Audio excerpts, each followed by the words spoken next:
La corvée de l'achat des fournitures scolaires en grande surface n'est plus obligatoire et c'est une bonne nouvelle. Des parents d'élèves ont créé à Lyon une entreprise qui leur permet sur Internet l'achat groupé de livres, trousses et autres cahiers.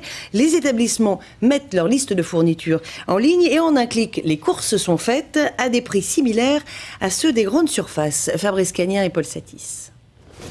Voilà le colis Scoléo. Tiens, Kirill, tu viens le voir avec moi ? Pas le temps ni l'envie pour cette maman de 4 enfants d'arpenter les rayons des grandes surfaces pour l'achat de fournitures scolaires.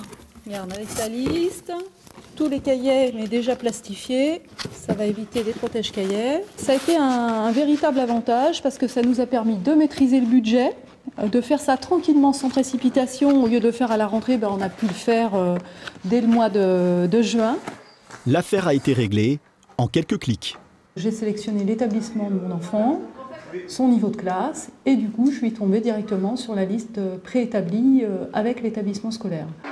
Pour que les listes soient mises en ligne, il faut donc que les enseignants jouent le jeu. Ce collège privé lyonnais a décidé de tenter l'expérience pour en faire un véritable outil pédagogique, entraînant dans l'aventure une 60aine d'élèves, principalement des 6e. Avec cette uniformité du matériel, les professeurs qui ont travaillé en équipe peuvent définir une entrée dans les méthodes de travail 6e avec le même matériel et avec les mêmes référents outils. Les listes scolaires sont mises en ligne ici, dans les bureaux de cette petite entreprise lyonnaise créée il y a 5 ans par des parents d'élèves. 2400 articles sont référencés, du cartable à la trousse en passant par les stylos et les cahiers. 216 000 familles en France ont adhéré au projet, refusant la guerre des marques et soucieuses de limiter les frais. Ça permet de ne pas avoir d'arbitrage à faire avec nos enfants puisqu'il n'y a pas de produits de marque de pub, ce qui fait qu'on fait vraiment des économies. Puis le deuxième axe sur lequel nous travaillons, ce sont les bourses qui permettent de pouvoir acheter d'occasion les calculatrices, les affaires de sport ou les instruments de musique. Et là, indéniablement, on divise par 2 ou par 3 l'addition. Une addition de plus en plus indigeste pour les parents d'élèves.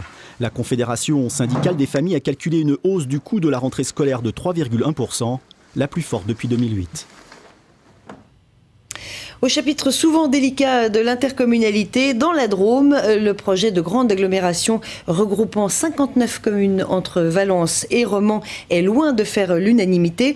37 municipalités sur les 59 concernées viennent de voter contre. Le préfet de la Drôme devrait proposer un nouveau découpage dans les mois qui viennent.